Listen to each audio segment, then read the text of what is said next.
Bismillahirrahmanirrahim. Alhamdulillahi rabbil alamin. Wa bihi nasta'in. Allahumma salli ala sayyidina Muhammadin nabiyil ummi wa ala alihi wa sahbihi wa sallim. Rabbi shrah li sadri wa yassir li amri wahlul 'uqdatam min lisani yafqahu qawli wala hawla wala quwwata illa billahil aliyyil azim. Ilahi anta maksudi wa ridhaka matlubi, a'tini mahabbataka wa ma'rifataka. Assalamualaikum warahmatullahi wabarakatuh.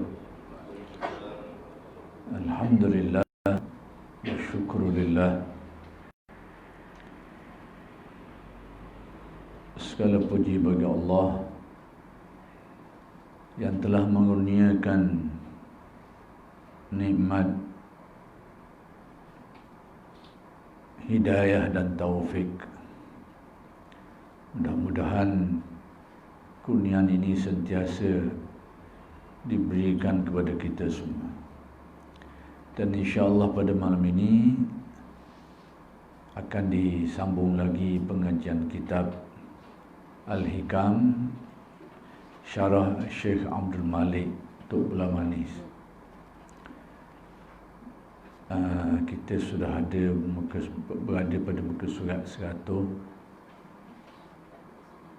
103.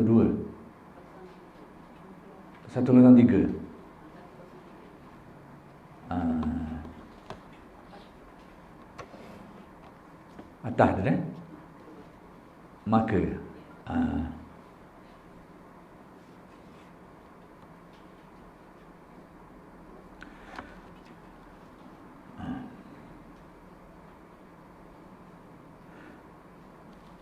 jadi dia berkait dengan atas tu sikit, kita kena tarik ke belakang semula. Daripada muka surat sebelah tu, bawah sekali tu, kita kena tarik belakang tu sikit kerana huraian ini bersambung. Dan kata Abul Abbas radhiyallahu anhu. Abul Abbas ini berkemungkinan besar merujuk kepada Abul Abbas Al-Mursi, yakni guru kepada pengarang asal kitab Hikam, iaitu Syekh Ahmad Ibn Atta'illah. Jadi guru dia tu Abul Abbas Al-Mursi. Bermula manusia itu atas 3 bahagi. Kata Abul Abbas, manusia ni ada 3 kategori, ada 3 golongan. Suatu hamba iaitu dengan memandang barang yang daripadanya kepada Allah. Yakni jenis pertama, golongan pertama, kriteria pertama, iaitu orang yang memandang barang yang daripadanya kepada Allah. Yakni dia buat amal, dia pandang kepada amalnya yang dilakukan itu kerana Allah. Itu maksud. Orang yang tumpuan hatinya kepada amalan dirinya, yang dilakukan itu dihadapkan kepada Allah, ditujukan kepada Allah. Ini golongan pertama.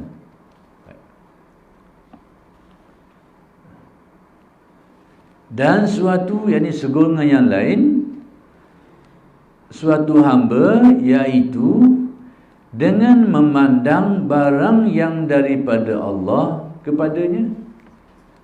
Golongan yang kedua pula ni, orang yang melihat kurnia Allah kepadanya. Dia buat ibadah, dia pandang bahawa Allah lah yang memberi taufik dan hidayah. Allah lah yang menggerakkan, Allah lah yang memberi kekuatan kepadanya untuk melakukan ibadah ni. Itu golongan yang kedua, orang yang pandang kepada Allah, kepada dirinya, yakni kurnia Allah kepada dirinya. Hak pertama tu Orang yang pandang kepada amalan dirinya yang dilakukan kerana Allah, ditujukan kepada Allah.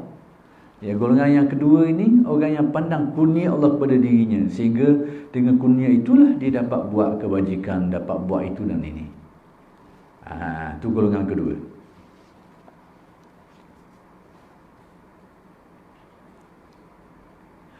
Dan suatu hamba iaitu dengan memandang barang yang daripada Allah kepada Allah. Golongan yang ketiga ni iaitu orang yang tilikan batin dia tu, tilikan hatinya melilik kepada Allah dan kembali juga kepada Allah.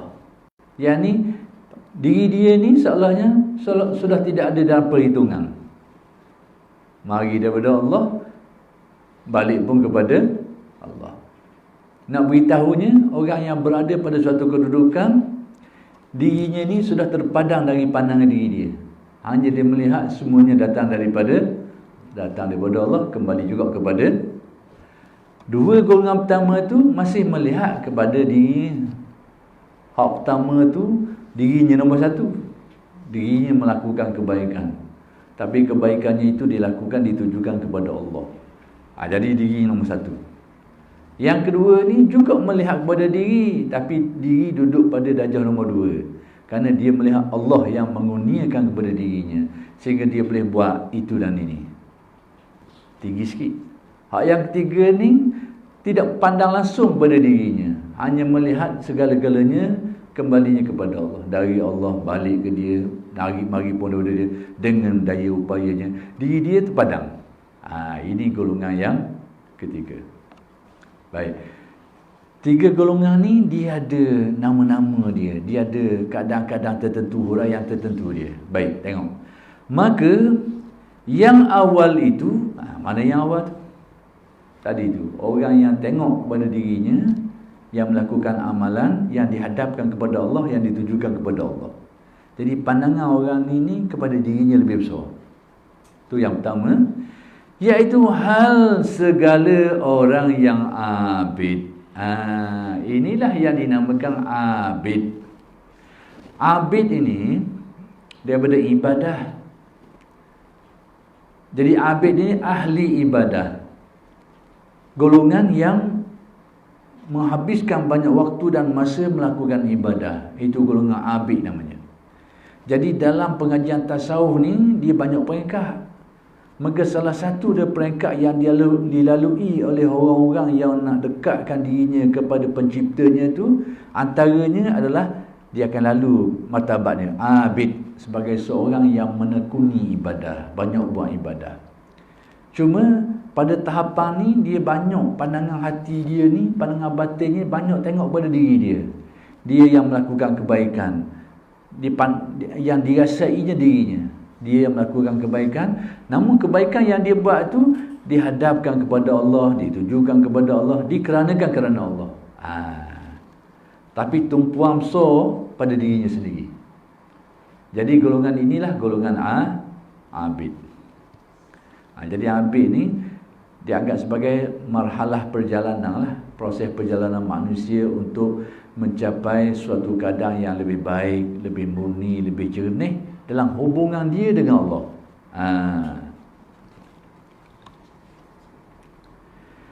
Dan segala orang, dan yang kedua itu, mana golongan yang kedua ni?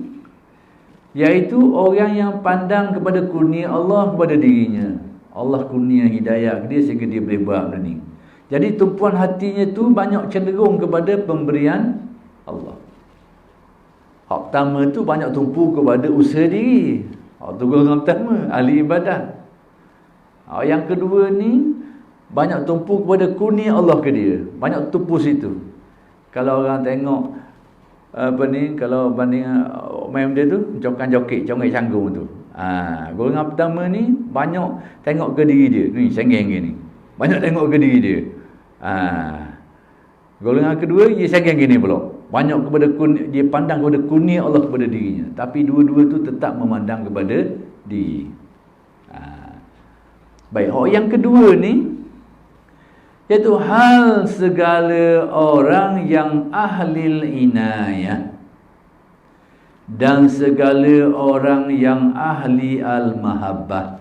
Apa makna? Ahli inayah dan ahli mahabbah. Ahli inayah ni orang yang dapat lempah kurnia Allah, orang yang dapat kasih sayang Allah, dinamakan mahabbah. Orang lain pun dapat juga rahmat Allah, dapat kasih sayang Allah, tapi orang ni dapat lebih dari yang lain. Jadi orang yang dapat lebih daripada orang lain, dapat lebih kasih sayang Allah, lebih inayah penjagaan Allah, maka dinamakan ahlul inayah, ahlul mahabbah. Jadi mereka ni, bahasa mudahnya, orang yang Allah Ta'ala kurniakan nur hidayah ke dalam hatinya itu, dan menarik pandangan hatinya itu untuk tertumpu memandang kepada Allah Ta'ala, sehingga ingatannya itu lebih kuat kepada Allah berbanding yang lain, sehingga pandangan hatinya, keyakinan hatinya lebih kuat kepada Allah berbanding yang lain. Baik, kita nak beri contoh yang agak jelas sikit dalam keadaan ni. Kita ni, Allah Ta'ala jadikan dunia ni ada sebab musabab dia. Tapi dalam kefahaman dan keyakinan kita, bahawa semua ini berlaku dengan takdir Allah, dengan kudratnya, iradatnya. Sekalipun tidak ada sebab musabab ni, tetap akan berlaku. Cuma Allah Ta'ala atur alam ni di sebalik kekuasaannya itu ada sebab musabab ni. Padahal tak ada sebab musabab pun jadi juga. Jadi keyakinan kita macam itulah, kita yakin Allah Maha Kuasa, Allah Maha Berkehendak.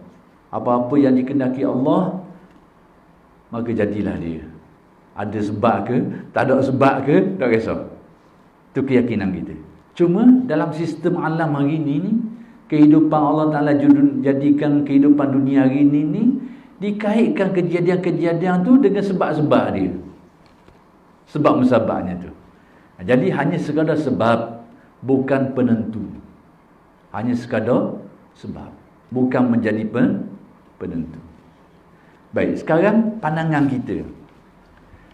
Kita ni dua-dua kita nampak belaka dalam ilmu kita mengaji. Kita faham bahawa hakikat sebenar adalah kekuasaan Allah, kehendak Allah.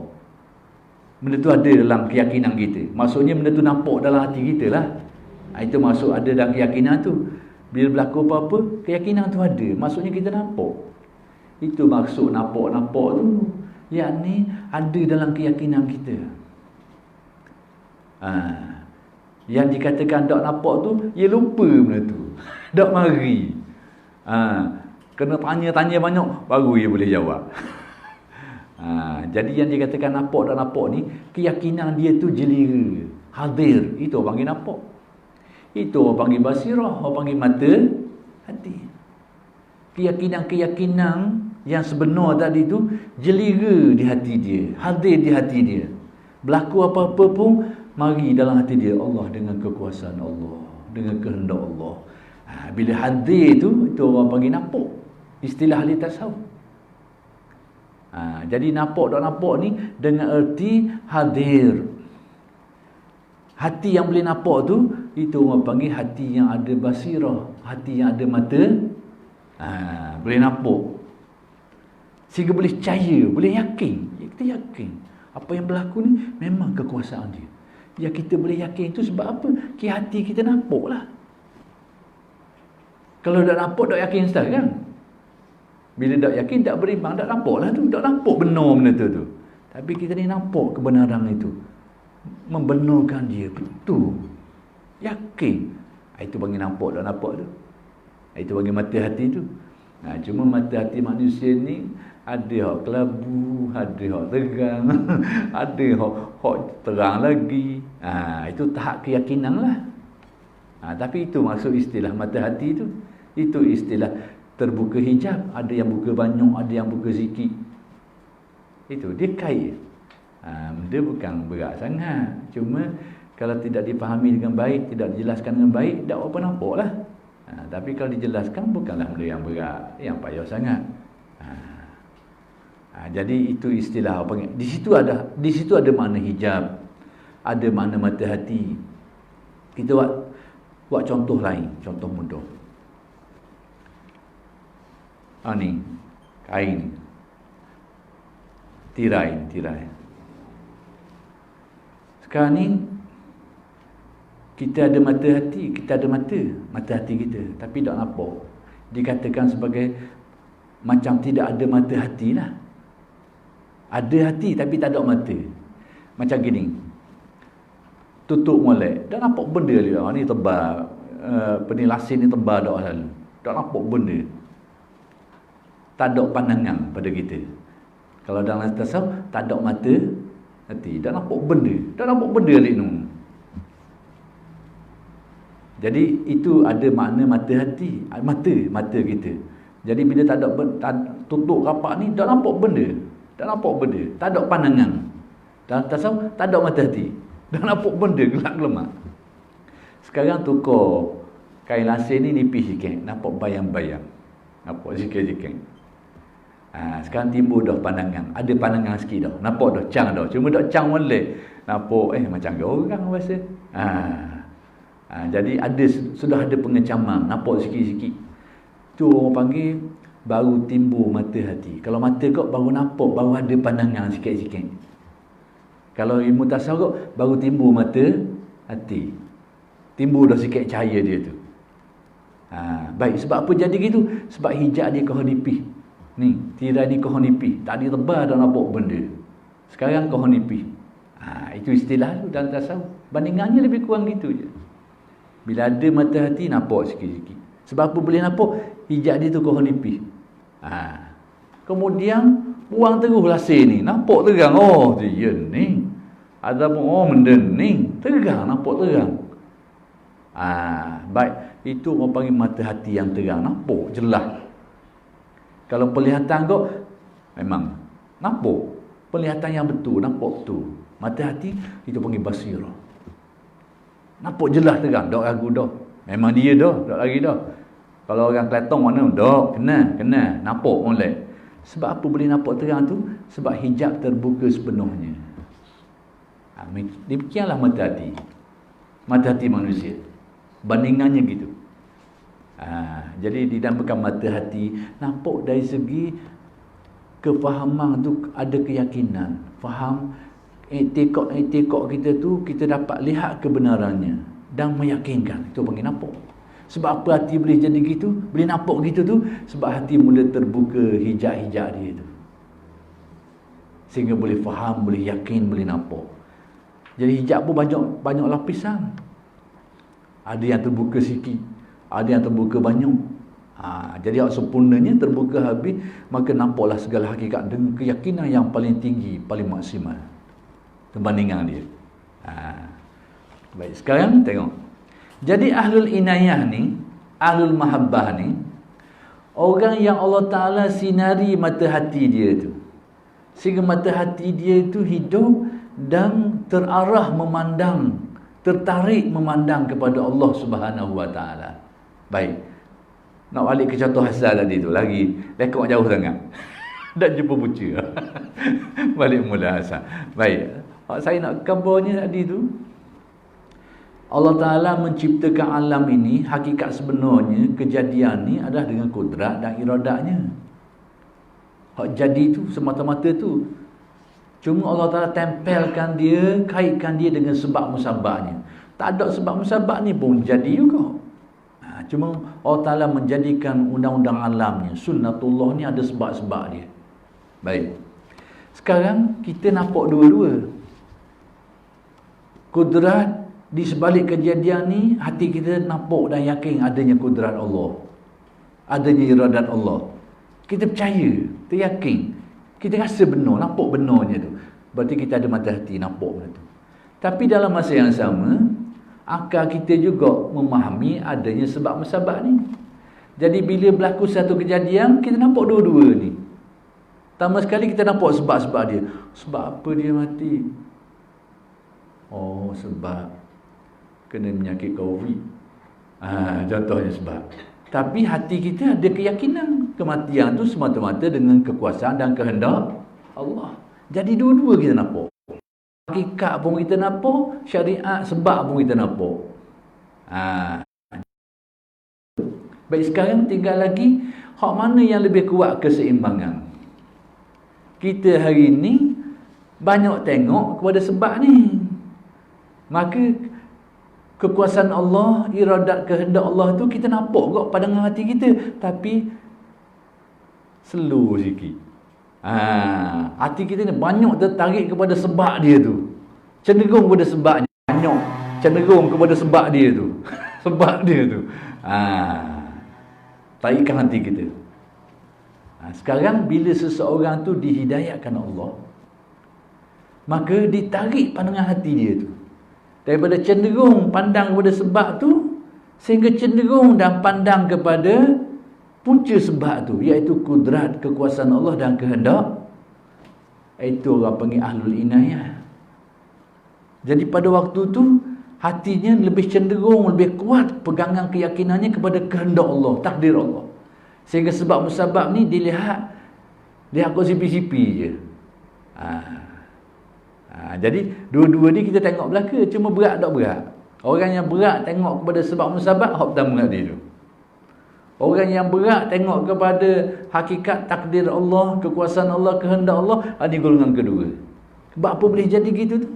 Sebab Allah telah hidayahkan hati dia, tarik pandangan hatinya itu daripada pandang kepada sebab sehingga pandang kepada takdir Allah, kehendak Allah, kekuasaan Allah. Itu panggil ahlul inayah. Ada perkataan lain yang digunakan oleh ahli tasawuf yang maknanya lebih kurang juga, orang panggil jazbah. Tarik pandangan. Baik, macam mana kita nak bezakan ni? Nak bezakan benda-benda ni. Nak tahu hati kita banyak tengok kepada sebab dia ke, ataupun banyak tengok kepada hakikatnya, kudrat iradat Allah. Tengok atas watak kita. Benda tu timbul atas watak kita. Kita nak tahu kita ni cenderung ke mana.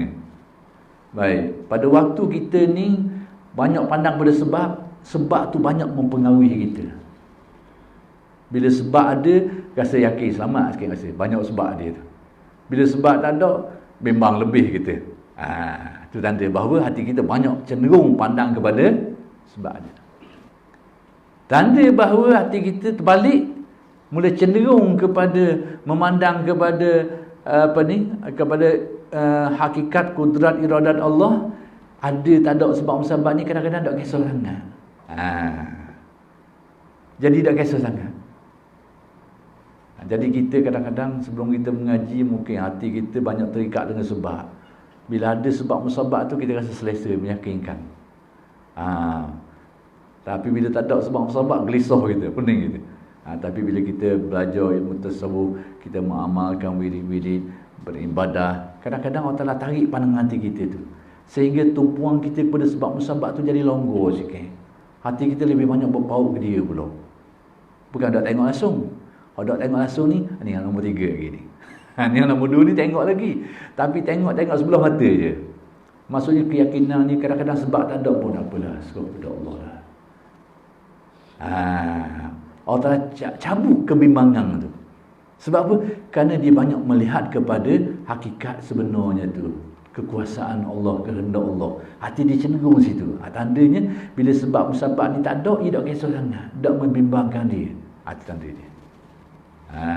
Jadi benda ni tengok atas ehwal kelakuan diri kita dalam hubungan dengan sebab musabab tu. Nak tahu kita ni banyak tengok ke mana.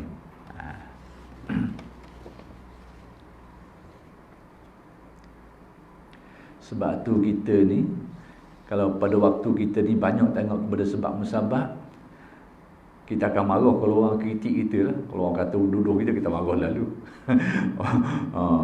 Kalau orang kata kritik negatif kita ni, naik angin, kita akan naik angin, kita akan marah. Kalau orang beri kepujian, kita akan rasa kembang ataupun rasa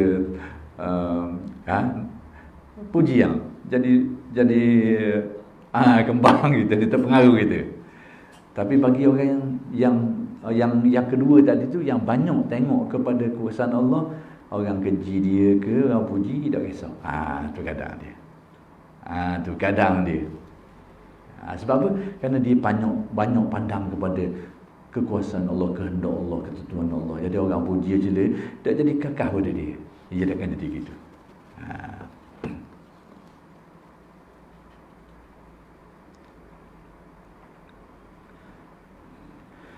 Dan yang ketiga itu, nombor 3 pula ni, iaitu hal segala orang yang telah ditolong Allah mereka itu dengan memandang barang yang daripada Allah kepada Allah. Hak nombor 3 ni, orang yang Allah Ta'ala beri pertolongan kepadanya, sehingga dia tidak lagi melihat kepada sebab musabab, tidak melihat lagi kepada diri sendiri. Semata-mata semuanya dilihatnya adalah Allah. Mari daripada dia balik pun ke nombor 3. Jadi pandangan terhadap makhluk, pandangan terhadap diri, serta dendeng tercabut dari pandangan hati itu. Ini nombor 3. Payah nombor 3 ni. Tapi kalau kita nampak, faham tu pun alhamdulillah. Alhamdulillah. Maka mereka itulah orang yang ahli tauhid. Mereka inilah yang dinamakan ahli tauhid. Baik, tauhid apa ni? Di sinilah pelik orang kita ni. Orang kita ni pelik. Setengah tu 2-3 kali khatam kitab ikang ni. Tapi bila sebut tauhid, dia kata bukan tasawuf tu. Tauhid ni mutauhid lah, tidak sedar ni istilah ni. Nak kabarnya. Jadi orang kita ni kadang-kadang dia baca, dia tak berhati molek tak. Dia tak menghalusi. Jadi dah apa lah. Hari ni timbul orang membezakan antara tasawuf dengan tauhid. Dia kata tauhid lah, tak kena dengan tasawuf. Tasawuf hal lain. Soalnya tauhid ni keyakinan, i'tikad semata-mata, tak ada kena dengan tasawuf dah. Tasawuf, bahagian tasawuf tak kena dengan tauhid. Ni tengok ni istilah ni. Tok Syekh ni pakai, Tok Syekh Syekh Abdul Malik ni. Tengok. Mereka inilah yang dikata, mereka itulah orang yang ahli tauhid. Dah selama ni kita tak bertauhid. Kita bertauhid tapi bukan ahli tauhid pada istilahnya. Istilah yang khusus ahli tasawuf. Jadi ahli tauhid pada istilah yang khusus ahli tasawuf ni, iaitu orang yang bukan saja berkeyakinan terhadap Allah, tetapi tidak memandang dirinya, tidak lagi hanya pandang mari daripada Allah, kembali juga kepada Allah pada pandangan hatinya. Hak dua tadi pun boleh tahan dah. Dua-dua tu juga dikira ahli tauhid. Tapi ahli tauhid yang dimaksudkan di sini tauhid yang khas, tauhid ahli tasawuf. Hak saya nak kabarnya bahawa akidah tauhid dan tasawuf ni benda hak dak nak cerah tanggal.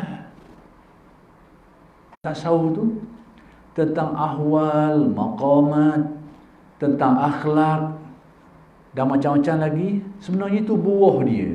Buah daripada pokok tauhid, pokok akidahnya. Ni orang dak nampak.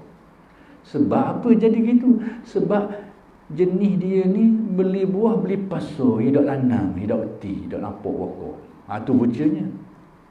Bila dia mengaji tasawuf pakai kitab saja, dia tak mengaji untuk guru dia, umpama dia beli buah pasar. Ada pasar, adalah rumah dia. Kena balik ada pasar, piti ada nak beli.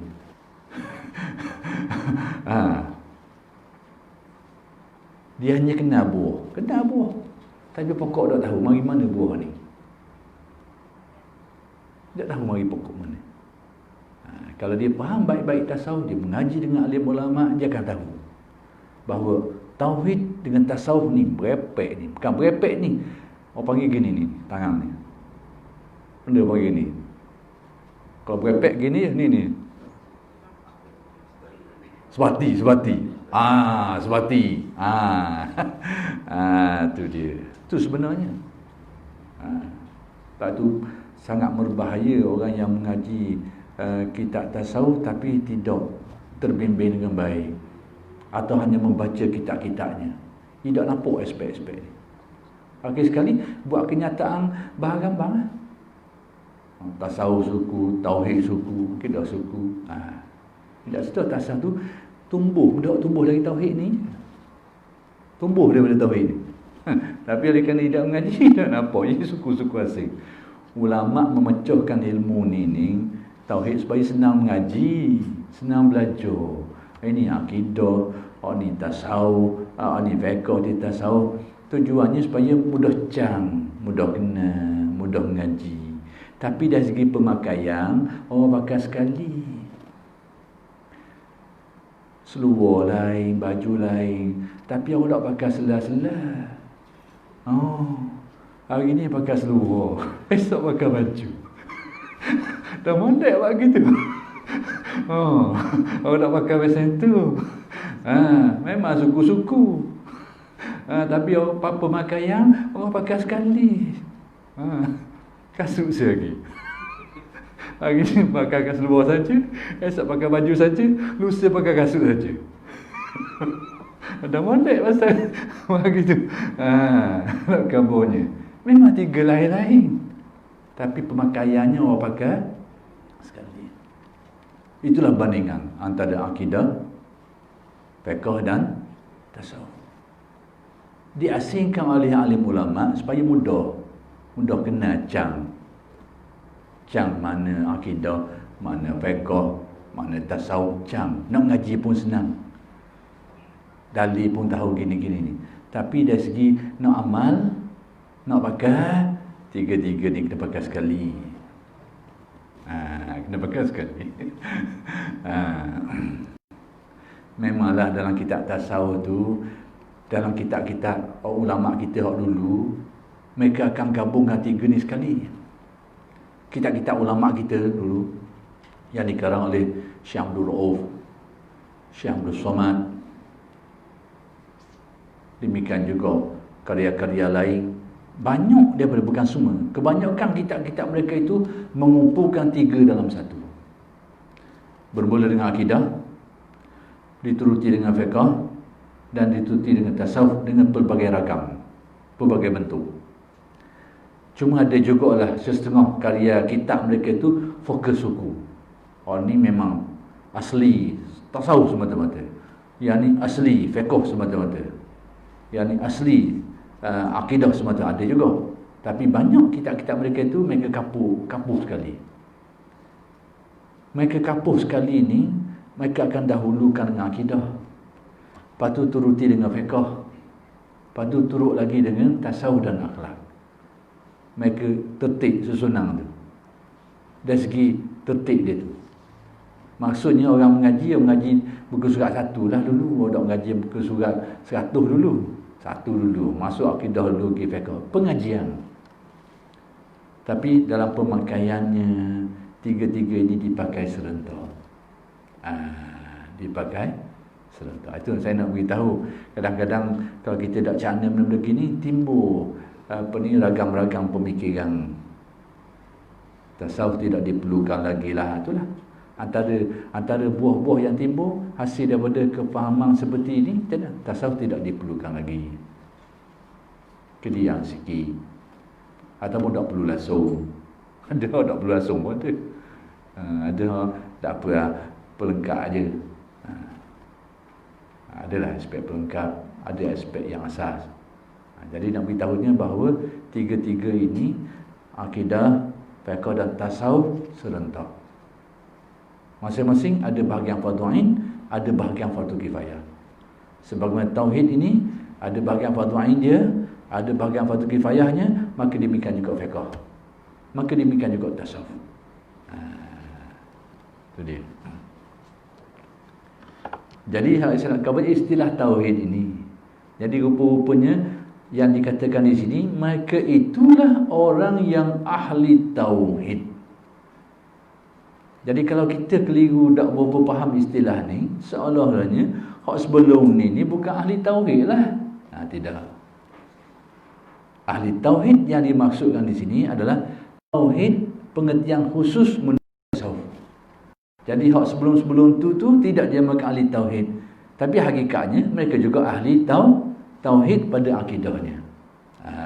Biar faham gitu.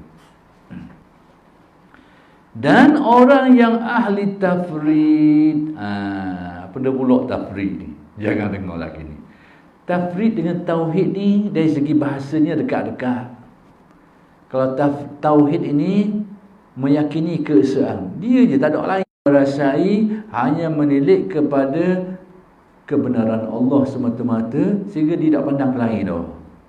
Sebab musabab, makhluk, dirinya sendiri, dia tak pandang dah. Semata-mata hanyalah Allah. Mari daripada dia, dengan dia, balik ke dia. Hal lain tak pandang dah. Ini golongan yang ketiga. Jadi kesimpulan mudahnya, tiga golongan ini, dua yang pertama tu masih melihat kepada diri lagi, tetapi berbeza kadang. Hak pertama banyak tengok pada diri dia, banyak merasai diri. Golongan pertamanya ahli ibadah ni kadang-kadang banyak kali tercemar dengan penyakit ujub lah, ujub. Kadang-kadang dia terlepas dari riak kerana dia buat amalan tu kerana Allah, tapi kadang-kadang dia mari juga. Tapi kadang-kadang bila dia faham pengajian tu, dia bersihkan niat kerana Allah, dia terlepas dari riak, tapi dia kadang-kadang dilanda penyakit ujub. Bangga diri, melihat lebih diri, melihat kedudukan diri lebih tinggi. Riak insya-Allah terlepas, ujub pun terlepas, tapi dari segi tasawuf masih dikira belum mantap molek, dah teguh molek. Dari segi nyakit-nyakit yang wajib dibuang tu insya-Allah terlepas, riaknya, ujubnya. Tapi dari segi kemurnian tasawufnya masih belum molek lagi. Ketiga ni baru kemah. Itu dia.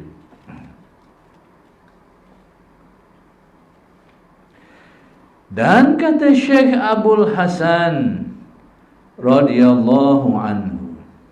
Baik, kalau kita tengok balik, tak apa saja malam ni terlekong sebab mahak ni nak tutup dah, tak? Jadi kita ligang malam ni banyak sikit. Tak apa. Mahak ni akan bertukar pertengahan bulan 10, pertengahan. Pertengahan bulan 10 mahak ni akan bertukar operasi. Ada pihak lain yang akan mengambil alih, membuat menjadi mahak tahfiz di sinilah. Jadi kuliah kita ni saya fikir dulu nak buat gondel lepas satu. Nanti saya nak rehat dulu beberapa ketika lepas tu. Nanti saya akan fikir macam mana nak teruskan kitab ini.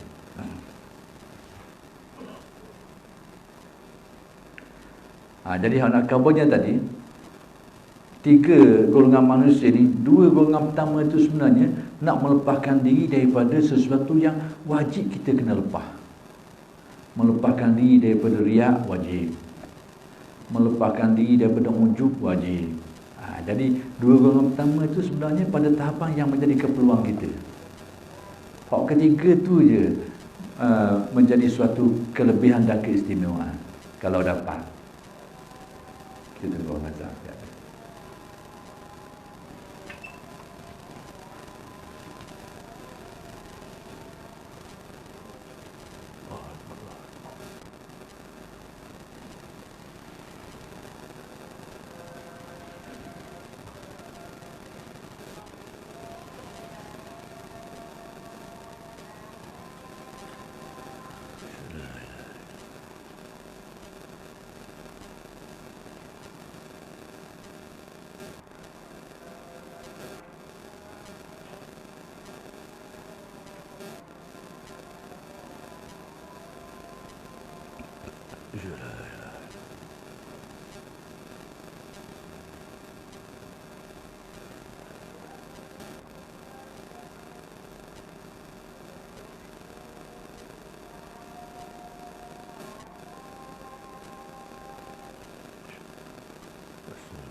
La ilaha illallah Muhammad Rasulullah sallallahu alaihi wasallam.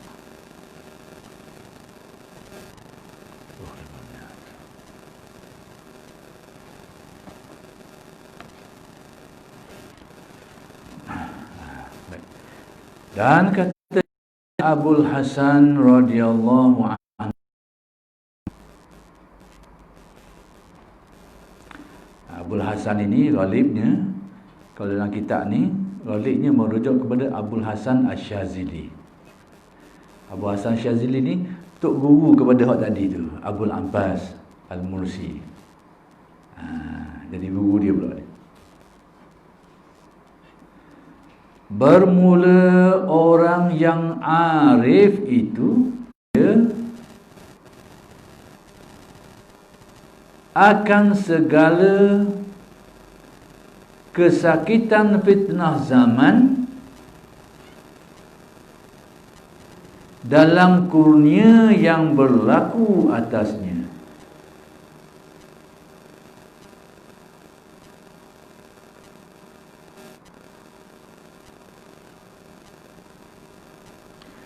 Dan karam kejahatan dalam kebajikan Allah kepadanya. Baik, apa artinya? Abul Hasan Syazili ni nak beritahu tentang orang yang arif. Orang yang arif ini dengan erti orang yang ahli makrifat lah. Jadi orang yang ahli makrifat ni, kalau kita nak huraikan dia luah. Cuma Abul Hasan Syazili ni nak menjelaskan orang arif dari sudut-sudut tertentu. Sebahagian daripada sudut-sudut seseorang tu, seseorang yang arif tu. Nak tengok. Maksudnya kalau orang ada tanda-tanda ni berarti ada ciri-ciri kearifan lah padanya. Baik. Apa? Pertama sekali, orang yang barang yang mengenal ia akan segala kesakitan fitnah zaman, tahu kesakitan, keperitan, kesusahan fitnah zaman ni, kesusahan hidup ni, dalam kurnia yang berlaku atasnya, iaitu dengan erti orang yang menghadapi kepayahan hidup, kesusahan fitnah hidup zaman ni tenggelam dia tu kerana dia memandang kepada kurnia Allah. Maksudnya kepayahan, keperitan pada dia tu tak ada keperitan, kerana hatinya melihat kepada kurniaan Allah. Kita ni yang jadi rasa perih ni sebab tengok kepada kesusahan tu. Kesusahan tu. Tapi orang ahli makrifat ni dia tak tengok kepada kesusahan tu. Benda tu tenggelam di dalam keluasan rahmat Allah. Macam ginilah. Kita ada seria kecil kan? 10 riyal. 10 riyal lah. 10 riyal kita ni hilang. Kalau kita hanya tengok atas 10 riyal tu, oh, banyak hilang 10 riyal. Penimpal dia, sakit pada. Tapi kalau kita tengok 10 riyal daripada 100 ribu, kita nampak kita ada ni 10 ribu, 1 ribu, hilang 10 riyal, 10 riyal ada 100 ribu, ada apa-apa. Gitu orang arif. Itu orang arif. Tapi 1 ribu tu jadi tak nampak, tengok atas 10 riyal tu. Tak tidur malam. Sah tak tidur malam. Tak tidur malam sekarang. Tapi orang arif ni orang lihat keluasan rahmat dia. Orang ni hanya secebis. Jadi yang melihat dengan pandangan rahmat yang luas itu orang arif. Sebab tu tidak terasa baginya keperitan, kerana melihat keluasan rahmat tu jiwa, pandangan orang yang arif. Tapi payahlah nak pandang gini. Tapi mudah-mudahan diberi kekuatan oleh Allah. Diberi kekuatan.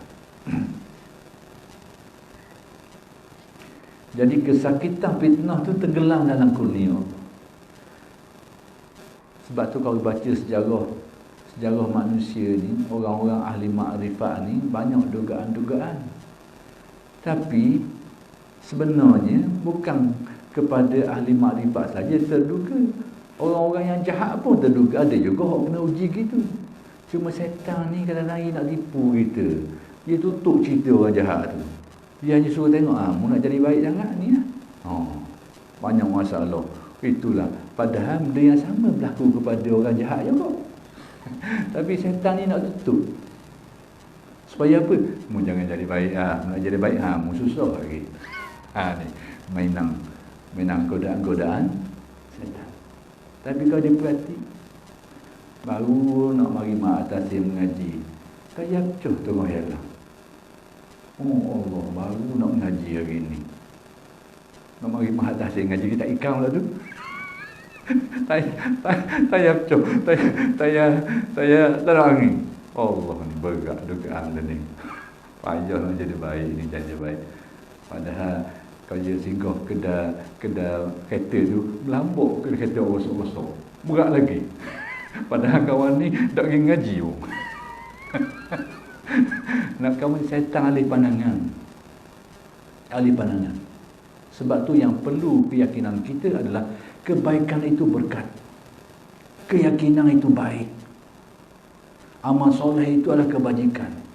Sekiranya berlaku keburukan, hendaklah kita faham macam mana. Nasib baik barangkali berkat kita sembahyang, kenalah banyak ni. Barangkali kalau kita tak sembahyang barangkali berat lagi kena. Kena faham macam tu. Itu dengan nas.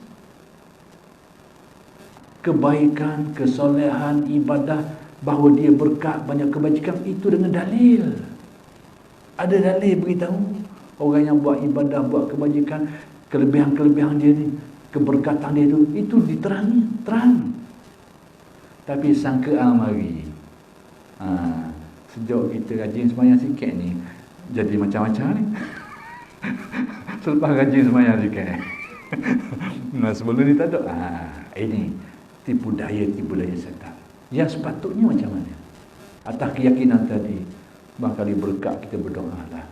Berkat kita sembahyang, berkat kita berzikir, kena setakat ni. Barangkali kalau tidak sembahyang, barangkali kena berat lagi, kita tak tahu. Biar faham macam tu.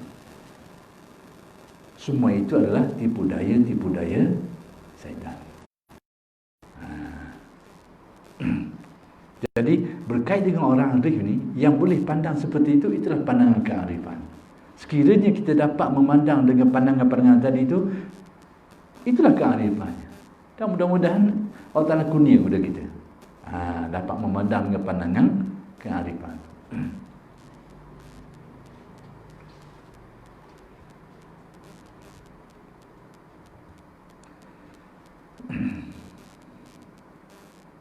Kepadanya, yakni keburukan-keburukan yang mengenai dirinya dan sebagainya tertutup, terpadam. Kenapa? Melihat banyaknya kurnia-kurnia Allah kepada dia. Jadi atas keburukan yang sikit-sikit itu tergelam. Kita sakit gigi, tak nak tidur seminggu. Kalau kita tengok waktu saja, seminggu aku tak nak tidur. Sekilo hilang, berat badan, sakit gigi seminggu. Nak kita tengok sakit tu, seolahnya macam orang lain tak ada erti dah, tengok sakit. Tapi kalau dia ada, kalau kita ni dikurniakan Allah pandangan kearifan, seminggu daripada 50 tahun. Seminggu daripada 50 tahun. Seminggu nisbah kepada 50, jadi seminggu ni tergelam. Itu pandangan kearifan. Orang yang melihat keluasan rahmat Allah. Sebab tu dalam riwayat hadis, antara tanda seseorang tu mendapat nur, diberi keluasan pandangan ni. Inna nura dakhalal qalb wan syaraha. Nur hidayah khusuh ni, nur hidayat Allah yang khusuh ni, bila masuk ke dalam hati manusia akan terbuang kekeratannya, terbuang hijab-hijabnya, lalu lapang luas pandangan rahmatnya. Inilah benda ni.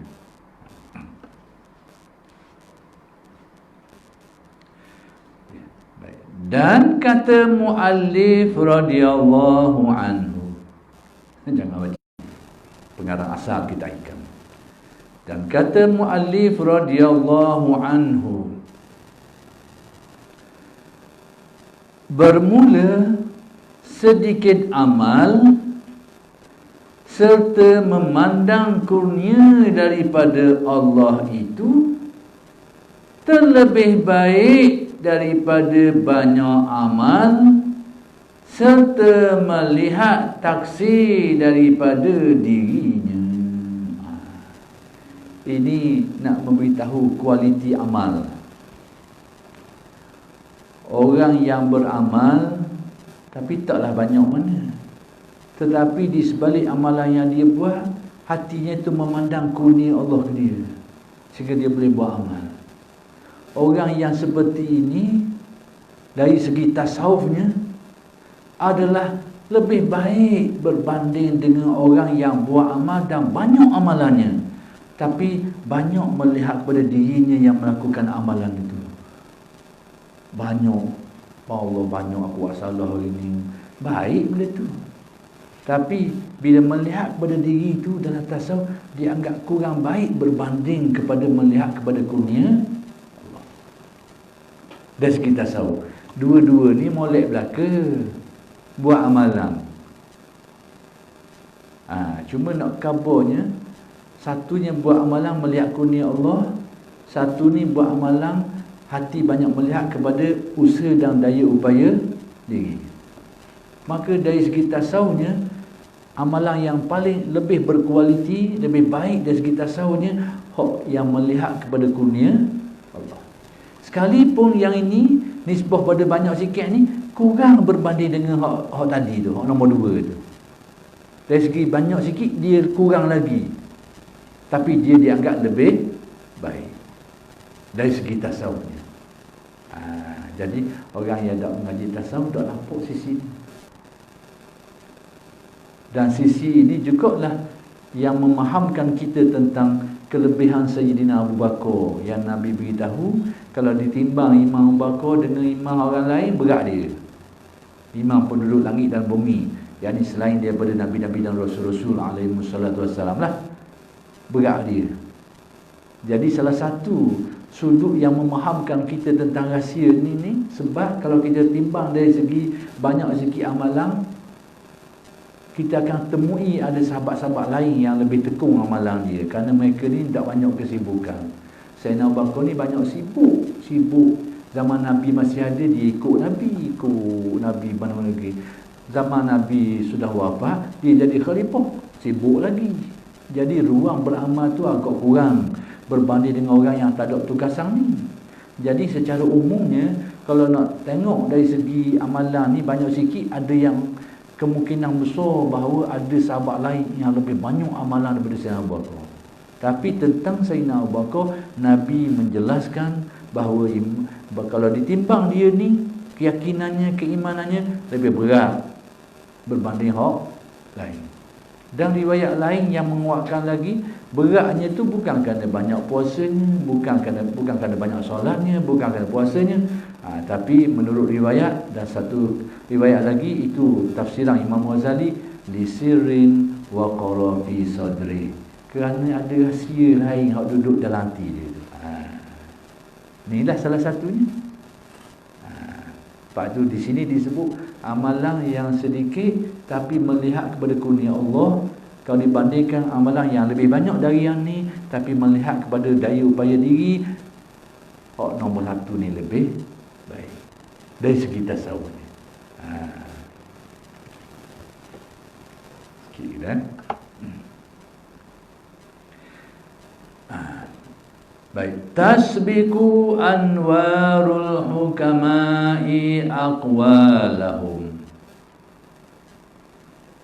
fahaisu sarat tanwiru wasalat ta'bir.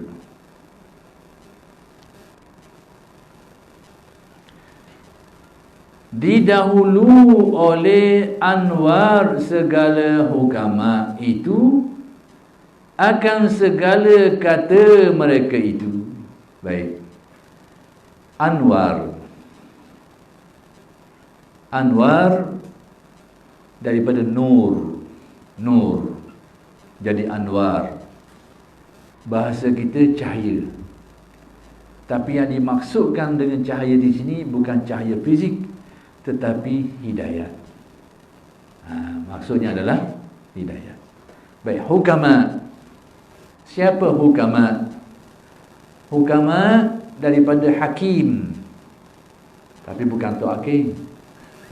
Bukan Tok Hakim. Hakim jadi hukama. Yang ni orang yang bijaksana.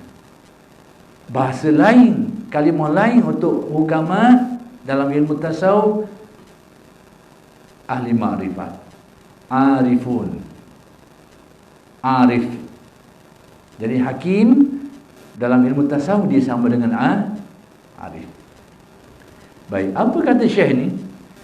Didahulu oleh anwar segala hukama itu akan segala kata mereka itu.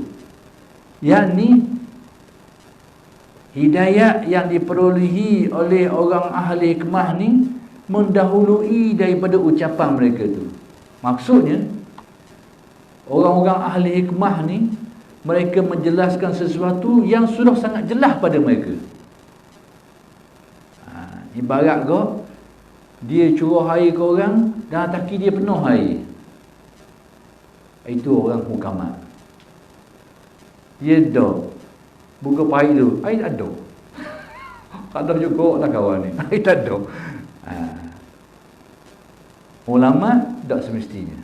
Kadang-kadang ulama ni dia syarah dulu. Dia sendiri tak faham mana mula. Dia sendiri pun tak menguasai mana, ataupun tidak detail mana. Tapi dia baca dulu ilmunya, dia jelaskan dulu. Dan kerana dia sendiri tidak menguasainya dengan baik, tidak mencapai dengan baik. Itu beza. Jadi bandingannya tadi lah. Kalau hukama ni dia buka paip tu taki je penuh. Dia buka. Dia lalu. Orang lalu siapa air lalu. Tapi yang lagi tu air ada tak ada je. Tergelam timbul. Buka titik ada je. Jadi orang tak ada tu kadang-kadang siapa dah sampai. Itu ulama. Tapi hukama ni tak. Sebab Allah Ta'ala berikan nur dulu dalam hatinya. Dia mencapainya dulu, menguasainya. Sebab tu bila diterangkan, terus sampai kepada pendengarnya. Terbuka fikiran, terbuka kefahaman. Nampak lalu. Itu beza dia. Nampak. Bila terang je, nampak. Itu dia. Hukama.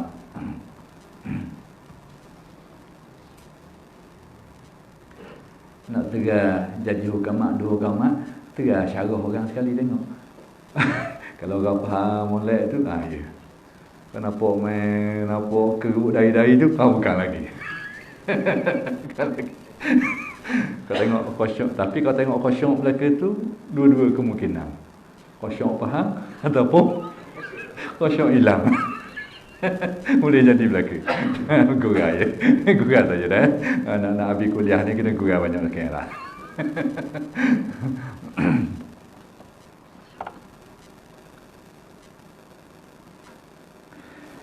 Kerana bahawasanya mereka itu tiada berkata mereka itu melainkan dengan Allah dan bagi Allah. Maksudnya hukama ni dia tidak akan mencurahkan ilmu dia itu, menyampaikan apa yang dia nak sampaikan itu, kecuali dia sudah mencapai kedudukan ni. Apa kedudukan itu? Dengan Allah, bagi Allah. Dengan Allah itu dalam istilah Arab orang panggil billah. Saya akan terangkan. Bagi Allah istilah Arab orang panggil lillah. Jadi billah dan lillah. Jadi seorang ahli hukama ni bila dia terang sampai terbuka minda orang, terbuka hati nurani orang, kerana dia ada pesaning, ada billah, ada lillah. Billah artinya orang yang sudah sampai ke tahap merasai hilang daya upaya diri. fana, cabut keakuan dirinya itu kerana merasa benar Allah yang mentakdirkan, Allah yang mengurniakan. Benda tu jadi zauq dia. Satu, billah. Lillah, iaitu orang yang tulus amal dia, apa yang dilakukan semata-mata cari redha dia. Tulus, tak ada tujuan-tujuan kemauan lain, semata-mata mencari redha Allah. Jadi ahli makrifat ni ada dua ciri ni. Sebab tu kalau dia curah, masuk dalam otak orang, masuk dalam hati nurani orang. Ibarat kau payah buka pahit kau, dia pahit dia tu dia tak ada sumbat-sumbat tu. Dia tak ada dia tak ada ni sumbat apa ni? Sumbat kagak lah, ni sumbat ni, dia tak ada bahagian-bahagian tu. Ni tu masuk billah walillah. Iaitu orang yang merasa dirinya sudah hilang daripada semata-mata gerak daripada Allah, kurnia Allah, menjadi zauq rasa hati dia. Dan lillah, murni, jujur hatinya cari redha Allah. Orang nak kata apa ke, orang nak mari, tak mari, tak risau. Dia nak sampaikan tadi. Lillah. Ni kalau dia curah, masuk.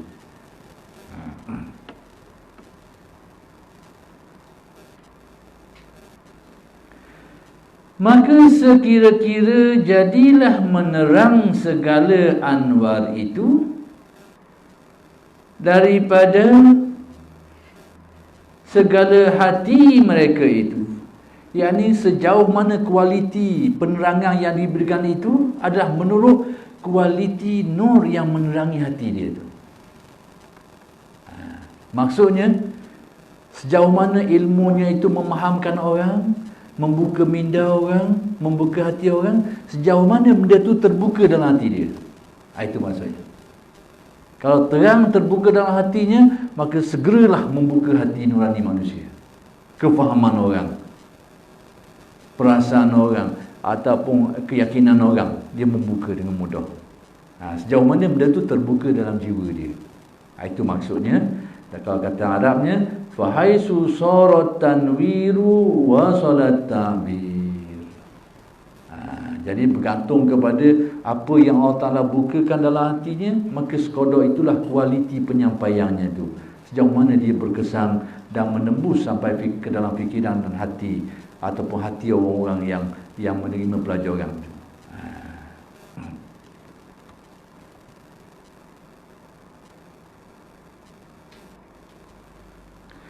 Baik, bermula, kita ambil dua bagi kita, boleh dah? Bermula segala hukama itu, ni baru nak diterangkan. Tadi saya terangkan dulu sikit supaya kita ada panduan untuk faham. Bermula segala hukama itu, iaitu mereka itulah segala orang yang arif, seperti yang saya sebut tadi lah. Jadi hukama ni atau hakim ni iaitu arif, ahli hikmah, orang yang bijaksana, ahli ma'rifat, arif. Segala orang yang arif pada Allah. Apa maksud arif pada Allah? Yakni orang yang arif mengenal Allah, mengenal Allah dengan makrifat yang sebenar. Itu arif pada Allah, yang kenal Allah. Bahasa kita kau arif billah, al-arif billah.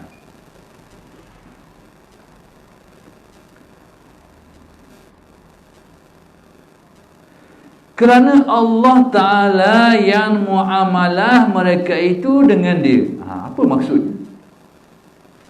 Ni perkataan mudah, tapi benda yang nak disampaikan tu dalam sikit. Kerana Allah Ta'ala yang muamalah itu dengan dia,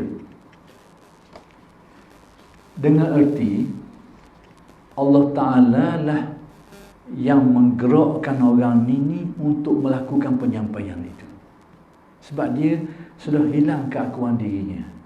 Pada waktu nyatalah gerak daripada Allah, nyatalah taufik daripada Allah, hidayah Allah, keakuan diri tergelam.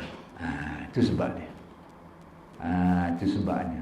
Jadi, pelita tu sawang-sawang tu tak ada bahagian sawang ni, tak ada dah ni. Sawang-sawang tak ada. Api dia api murni molek. Kita ni sawang tu banyak tu. Banyak. Jadi api tu sakut kat situ. Jadi kelabu penerangan tu tak jelas molek, tak clear molek. Jadi orang hadis ni tak ada bahagian-bahagian tu.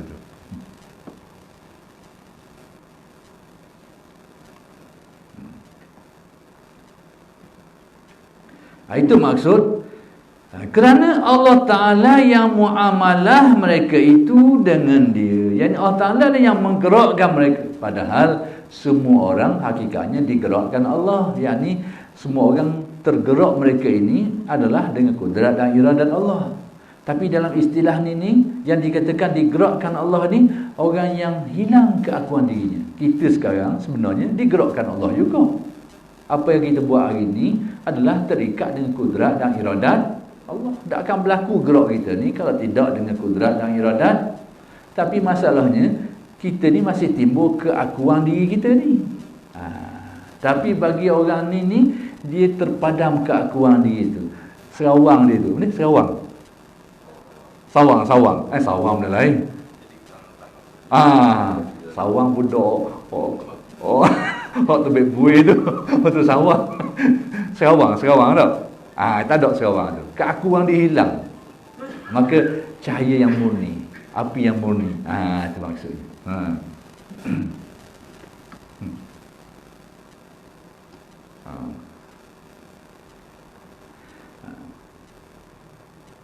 Dan anwar yang dibangsakan kepada mereka itu anwar makrifah mereka itu. Baik, anwar pula. Apa makna anwar? Cahaya-cahaya tadi. Yang dimaksudkan dengan anwar yang dibangsakan kepada mereka itu, yang dinisbahkan kepada hukama ni, kepada ahli hikmah ni, anwar al-hukama tadi tu. Jadi anwar yang dibangsakan, dinisbahkan kepada cahaya ahli hikmah ni. Cahaya apa benda maksudnya tu? Iaitu anwar makrifat mereka itu. Cahaya makrifat, ilmu makrifat yang mereka dapat. Iaitu kuat yakin mereka itu. Yang dikenaki dengan ilmu makrifat tu, iaitu ilmu yang mencapai darjah yakin yang kuat terhadap Allah. Jadi tahap makrifat ni, ukuran dia tahap keyakinan tu. Bila keyakinan kau tinggi, maka dikatakan makrifat semakin mendalam. Itu dia. Jadi fungsi makrifat ini meningkatkan keyakinan. Kuat yakin mereka itu. Maka bahawasanya sekalian pekerjaan itu kudrat Allah Ta'ala yang tiada bersekutu baginya di dalamnya. Jadi sekaliannya semua perkara ini semuanya adalah kembalinya kepada kudrat Allah Ta'ala belaka. Akhir kali balik situ saja. Kita bercerita kat dulu. Wallahu subhanahu wa ta'ala a'lam.